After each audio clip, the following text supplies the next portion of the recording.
पिछले एपिसोड में सांची धुआन को टॉवल वगैरह दे के सोने चली जाती है।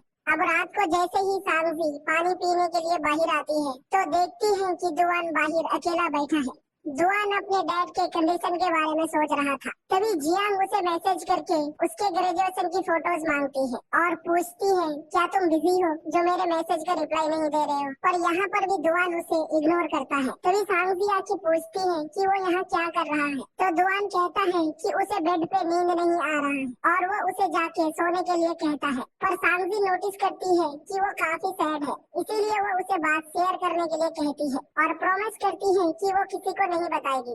जो सुन के धुआन स्माइल करने लगता है, जिस पर सांची कहती है, अगर तुम्हें नहीं बताना तो कोई बात नहीं, मैं तुम्हें कंपनी देने के लिए यही बैठ जाती हूँ। फिर वो उसके पास ही बैठ जाती है, जिसके थोड़ी देर बाद धुआन उसे अपना एक सीक्रेट बताता है कि वो अभी काफी कर्जे में है। जो सुन के सांची हैरान हो जाती है और उसे बोलती है, एक बार में अर्निंग करना स्टार्ट कर दो, फिर हम दोनों मिलकर तुम्हारा सारा कर्जा चुका देंगे। उसकी ऐसी बातें सुन के धुआन हंसते हुए उसके सर पे हाथ रखता है और कहता है कि ये उसका कर्जा नहीं है और जो पैसे तुम मुझे देने वाली हो उन पैसों से तुम अपने लिए एक अच्छी ड्रेस खरीद लेना। जो सुन के सांची मायूस होके उसे देखने लग जाती है, क्योंकि वो इस वक्त उसकी हेल्प नहीं कर सकती। अब अपने रूम में जाने के बाद भी सांची सो नहीं पाती, क्योंकि वो अभी भी धुआन के बारे में ही सोच रही थी। दूसरी तरफ धुआन आधी रात को बिना किसी को बताए वहाँ से जाने लगता है। इधर सांची भी डोर ओपन होने की आवाज सुन लेती है, इसीलिए वो चेक करने के लिए अपने बालकनी में जाती है, जहाँ वो देखती है कि धुआन वहाँ से जा रहा है। अब वो दोनों ही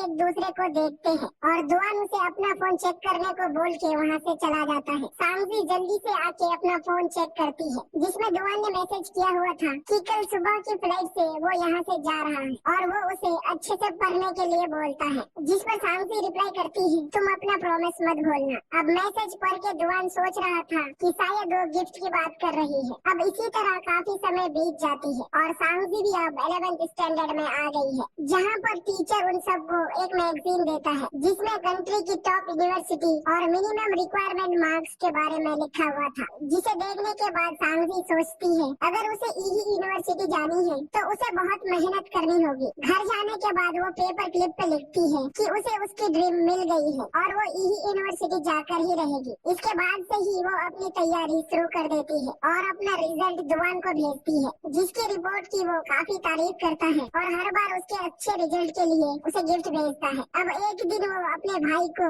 उसके फ्रेंड के साथ बात करते हुए सुनती है, जहाँ सांजियान बोल रहा था कि धुआन की भी एक गर्लफ्रेंड है और ये सुनते ही वो अपने रूम में आके धुआन को मैसेज करके पूछती है कि तुमने अपने गर्लफ्रेंड को पहले मुझे दिखाने का प्रॉमिस किया था, पर उस मैसेज को वो सेंड ही नहीं कर पाती और रात भर चेयर में बैठी रहती है। अब अगली सुबह सांची अकेले ही फ्लाइट से यही आ जाती है। तभी सांजियान फोन करके पूछता है कि आज वो ट्यूशन क्यों नहीं गई, जिस पर वो बताती है कि वो यही एयरपोर्ट पे है। सांजियान ये सुन के हैरान हो जाता है और उससे पूछता है, तुम वहाँ क्या करने गई हो? तो सांची उससे झूठ बोल देती है कि वो यहाँ पर अपने ऑनलाइन डेटिंग पार्टनर से मिलने आई। सांजियान उसे मना करता है कि वो किसी से नहीं मिलेगी और उसे वहीं पर धुआन के आने का वेट करने के लिए बोलता है। तभी धुआन उसे कॉल करके उसकी लोकेशन पूछता है, तो वो उसे बताती है कि वो एग्जिट नंबर 18 पर है। जिसके थोड़ी ही देर बाद धुआन भागते हुए वहाँ आता है और सांची उसे देख के काफी खुश हो जाती है, क्योंकि उसके धुआन से मिलने का ट्रिक काम कर गया था। पर धुआन अकेला नहीं था, उसके साथ एक लड़की भी आई हुई थी और सांची उसे देख के सोचने लगती है कि ये लड़की कहीं धुआन की गर्लफ्रेंड तो नहीं।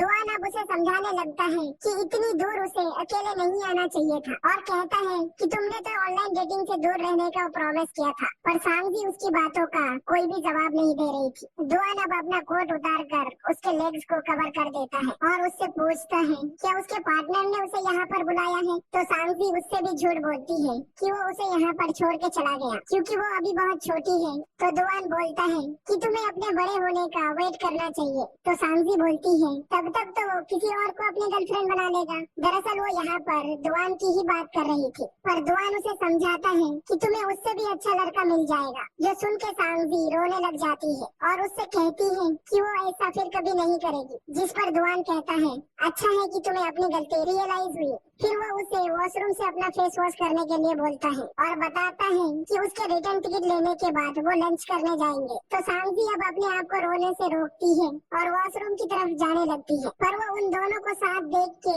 वही बैठ के जोर जोर से रोने लगती है। वॉशरूम से आने के बाद वो फाइनली दुआन को वो गिफ्ट दे देती है। जब दुआन बॉक्स खोल के देखता है तो उसके अंदर सेम टाई थी जैसा उसने पहन रखा था, लेकिन फिर भी वो उसे बोलता है कि उसे वो गिफ्ट बहुत पसंद आई। तभी उसे सांग्यान का कॉल आता है और उससे बात करने के लिए वो साइड में चला जाता है। इसी बीच वो अपने कुछ पैसे दुआन के वॉलेट में डाल देती है। फिर सांजी के फ्लाइट की टाइम हो जाती है और दुआन उसे गेट तक छोड़ने आता है और उसे समझाता है कि वापस जाने के बाद उसे अपने पेरेंट्स की हर एक बात माननी है। तो सांजी उसे स्माइल करते हुए गुड बाय कहती है, पर मन ही मन वो काफी दुखी थी और जाते जाते उन मोमेंट्स को याद करने लगती है जिनमें दुआन उसके साथ था। फिर जैसे ही सांजी अपने सिटी पहुंचती है तो एयरपोर्ट के बाहर उसका भाई उसका वेट कर रहा था, पर सांगियान उस पर गुस्सा नहीं करता और उसे बताता है कि मम्मी ने स्पेशली तुम्हें समझाने के लिए छुट्टी ली है, तो इस बार मैं तुम्हें नहीं बचा पाऊंगा। पर सांगी तो उससे नजर ही नहीं मिला पा रही थी और रोते हुए उसके गले लग जाती है। तो सांगियान उसे चुप कराने के लिए